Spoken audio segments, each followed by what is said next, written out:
Sorry बेटा, इतने दिनों से आपने ये क्वेश्चन भेजा है और मुझे टाइम नहीं मिल पाया, इस वजह से मैं ये क्वेश्चन का आंसर नहीं दे पाया। आज मैं इसका आंसर दे रहा हूँ, तो आप इसको समझिए और फिर भी अगर कोई दिक्कत होती है तो आप क्लास में इसको ज़रूर बताइएगा, तो मैं और समझा दूंगा। देखिए इस क्वेश्चन में आपने रैंडम रैंडम नाम के फंक्शन को यहाँ पर सॉरी रैंडिट नाम के फंक्शन को यहाँ पर कॉल किया है। तो ये क्या वर्क करता है इसको मैं अभी एक्सप्लेन कर देता हूँ, ध्यान से देखिएगा। देखिए यहाँ पर आपने रैंडम रैंडम नाम का पैकेज लिया है। एक मिनट में पेंसिल ले लेता हूँ ये। हाँ, तो रैंडम नाम का आपने लाइब्रेरी पैकेज लिया है। तो इसका मतलब है कि रैंडम नाम के पैकेज लाइब्रेरी पैकेज के अंदर जितने भी प्रीडिफाइंड फंक्शन होते हैं वो सारे आप यहाँ पर यूज कर सकते हो। तो कौन कौन से प्रीडिफाइंड फंक्शन होते हैं रैंडम पैकेज के अंदर, तो एक बार आप इसको भी देख लीजिए। जैसे यहाँ पर ये रैंडम आपका मॉड्यूल है, यानी लाइब्रेरी पैकेज है, जिसके अंदर आपके ये ढेर सारे फंक्शंस अवेलेबल होते हैं। ये सारे फंक्शंस अवेलेबल होते हैं, जिसमें आपका जो क्वेश्चन है उसमें रैंडिंट नाम का फंक्शन यूज किया गया है। और ऐसे ही यहाँ पे इतने ढेर सारे फंक्शन है, ये सारे इसमें यूज किए जा सकते हैं। ठीक है, तो जो आपने पूछा मैं पहले उसी का एग्जांपल दे देता हूँ। तो रैंडिंट जो फंक्शन है ये क्या करता है, returns a random number between the given range. जो भी आपकी गिवन रेंज होगी, मतलब स्टार्टिंग और एंडिंग रेंज, उसके बीच के या उसके स्टार्टिंग से एंडिंग के बीच के सारे नंबर वो रेंडमली रिटर्न करता है। तो रेंडम का मतलब है, जैसे कि आपने यहाँ पे क्वेश्चन में जो स्टार्टिंग और एंडिंग दे रखी, मैं दिखाई दे रहा हूँ क्या क्या स्टार्टिंग एंडिंग दी है आपने। देखिए यहाँ पे आपने पहले वाले रैंडेंट फंक्शन में आपने 1 और 3 दिया है। तो इसका मतलब है कि ये कभी कभी 1 रिटर्न करेगा, कभी कभी 2 रिटर्न करेगा, कभी कभी 3 रिटर्न करेगा, यानी 1 से 3 के बीच के ही नंबर ये रिटर्न करेगा, 1 2 3। लेकिन वो रैंडम का मतलब रैंडम पैकेज है ना, तो रैंडम पैकेज का मतलब है रैंडमली नंबर रिटर्न करेगा। ये बिल्कुल वैसे ही है जैसे कोई भी वेबसाइट में जो कैप्चा कोड डाला जाता है ना, तो कैप्चा कोड हमेशा जो है बदल बदल के आता है और वो बिल्कुल फिक्स नहीं होता कि कब कौन सा आएगा, हमेशा बदल जाता है। तो ऐसे ही यहाँ पे रेंज आपने 1 से 3 दिया है, यानी कि 1 2 3 इन 3 नंबरों में से ही रिटर्न करेगा कोई ना कोई नंबर। और दूसरे फंक्शन में आपने 0 1 दिया है, इसका मतलब ये या तो कभी 0 देगा और कभी 1 देगा, कभी 0 देगा कभी 1 देगा, इस तरीके से रिटर्न करेगा। तो इसका आउटपुट जो आना है वो कभी भी फिक्स्ड नहीं होगा, इसका आउटपुट कभी भी फिक्स्ड नहीं होगा, ये इसकी खास बात रहेगी। अब देखिए आगे, तो P में आपका क्या आएगा, P में कभी 1 आएगा, कभी 2 आएगा और कभी 3 आएगा। और Q में क्या आएगा, Q में कभी 0 आएगा, कभी 1 आएगा, कभी 0 आएगा, कभी 1 आएगा। फिर आपने यहाँ पर एक लिस्ट ले रखी, लिस्ट में कुछ आपने वर्ड्स लिए हैं, जैसे कि पहला डबल कोट्स में वर्ड लिया है ABCD, दूसरा EFGHI, तीसरा आपका JKLMNO और चौथा आपने PQRST ये लिया है। तो इसमें आप समझ लीजिए कि ये पहला वर्ड जो है ये 0 वाले बॉक्स पर है, पहला वर्ड 0 वाले बॉक्स पर है, ये 0 है। ऐसे ये आपका 1 है और ये आपका 2 है, आपने नंबर भी डाल रखे, देखिए ये 2 है और ये आपका 3 पे है। ठीक है, और ऐसे ही इन वर्ड्स के अंदर इंडेक्स नंबर की बात करें तो ये भी आपने डाल रखे हैं कि A जो है जैसे 0 पे है, B आपका 1 पे है और C आपका 2 पे है, D आपका 3 पे है, इस तरीके से ये दिया गया है। तो हर वर्ड में पहला लेटर 0 से ही स्टार्ट होगा, तो 0 1 2 3 4, 0 1 2 3 4 5, इस तरीके से इंडेक्स नंबर ये आपने बिल्कुल सही डाले हैं इसमें। अब यहाँ पे जब फंक्शन वर्क करेगा तो देखिए आपने यहाँ पर रैंडिंट फंक्शन में 1 और 3 लिया है, तो इसका मतलब 0 वाला ABCD जो है ये तो कभी नहीं आएगा। 1 पे क्या है, 1 पे आपका EFGHI है, और 3 पे क्या है, और 3 पे आपका 1 2 3 पे आपका PQRST है। तो यानी कि या तो 1 वाले इंडेक्स नंबर पे जो वर्ड है वहां से कुछ लेगा, या तो 2 वाले इंडेक्स नंबर पे कुछ लेगा, या तो 3 वाले इंडेक्स नंबर पे कुछ लेगा, कैरेक्टर्स, ये कैरेक्टर्स लेगा आपका।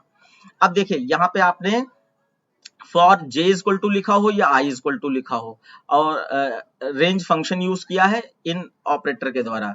तो सबसे पहले जब फॉर लूप चलाते हो तो ये 0 से ही स्टार्ट करता है, तो 0 आपका ये ले लेगा। और पी के अंदर क्या है, तो पी के अंदर कभी 1 होगा, कभी 2 होगा, कभी 3 होगा। ये रेंडेंट फंक्शन से पी के अंदर आएगा, 1 2 3 में से कोई एक ही आएगा, ठीक है।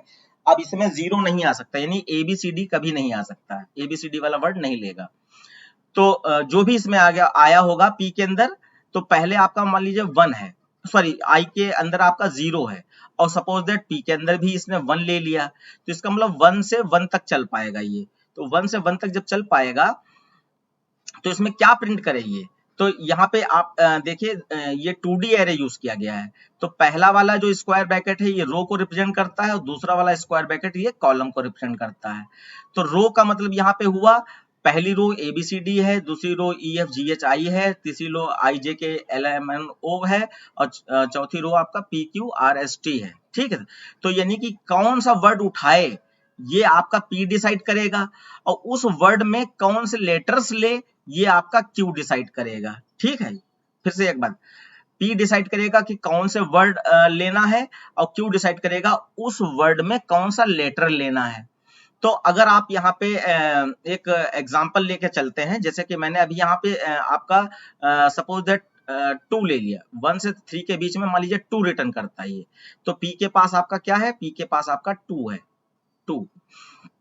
और रेंज फंक्शन क्या करता है, ये एक कम नंबर तक चलता है, यानी कि अगर 0 से स्टार्ट हुआ है और यहाँ 2 लिखा है, तो यानी कि 0 से 1 तक ही चलेगा। रेंज फंक्शन में एक कम तक लेता है, तो ये 2 लिखा है, इसका मतलब 1 तक ही चलेगा, ठीक है। और दूसरे में मान लेता हूं मैं कि इसने 0 लिया होगा, ये जो Q equal to random dot रेंडेंट लिखा है, इसमें आपने मान लीजिए ये, क्योंकि या तो ये इसमें 0 लेगा या तो 1 लेगा, तो सपोज दैट इसने 0 ही ले लिया, यहाँ पर 0, तो आप यहाँ पर 0 मान लीजिए, यहाँ पर 0 मान लीजिए, और ये आपका आई से लूप अगर चला रहा है तो आई आपका यहाँ पर ये 0 से ही स्टार्ट होगा, तो 0 2 से छोटा होता है, कंडीशन ट्रू, नीचे आया।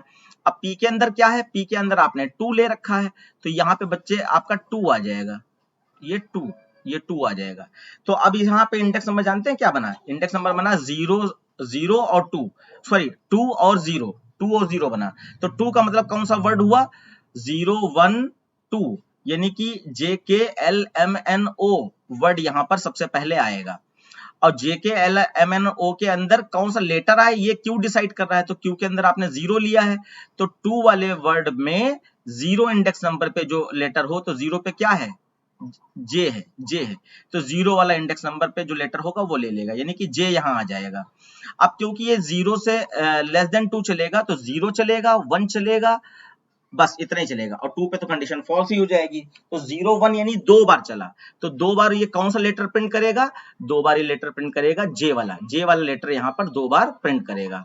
और यहाँ पे एंड में आपने हैश दे रखा है, तो यानी कि पहली बार जब ये J प्रिंट करेगा तो उसके साथ हैश आएगा, फिर दोबारा लूप चलेगा तो दूसरी बार जब J प्रिंट करेगा तब भी हैश आएगा, तो 2 बार आपका इस तरीके से आउटपुट आएगा। अब मैं इसको अभी आपको दिखा देता हूं ये कैसे वर्क कर रहा है या कैसे चल रहा है।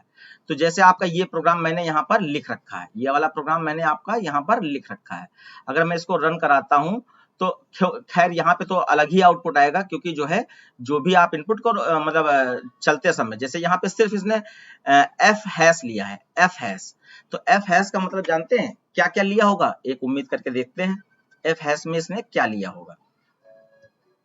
देखिए एफ हैश है कहां पे, एफ, हाँ ये वाला एफ है, ये वाला एफ है।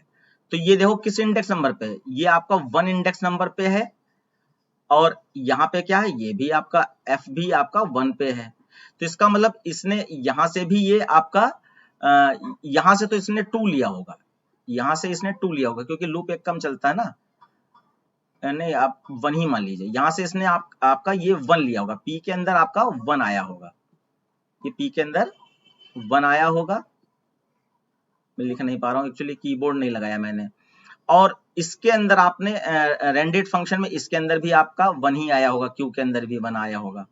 अब जब आप लूप चला रहे हो तो ये 0 है, 0 और यहाँ पे आपका 1 है, तो 0 1 से छोटा है, एक कम चलता है, कंडीशन ट्रू हो गई तो नीचे आए, और यहाँ पे सिटी के 1 वाले बॉक्स स्ट्रिंग को लेना है, तो 1 स्ट्रिंग पे क्या है आपका EFGHI है, और Q में क्या है, Q में भी आपका 1 है, तो 1 से 1 तक वन वाले वर्ड में से 1 वाला लेटर लेना है। तो 1 वाले वर्ड पे क्या है, EFGHI है, और 1 वाला लेटर लेना है, तो 0 E है और 1 F है, इसलिए आपने इसने 1 F लिया होगा, और उसके बाद हैश लगा है तो हैश प्रिंट हो गया।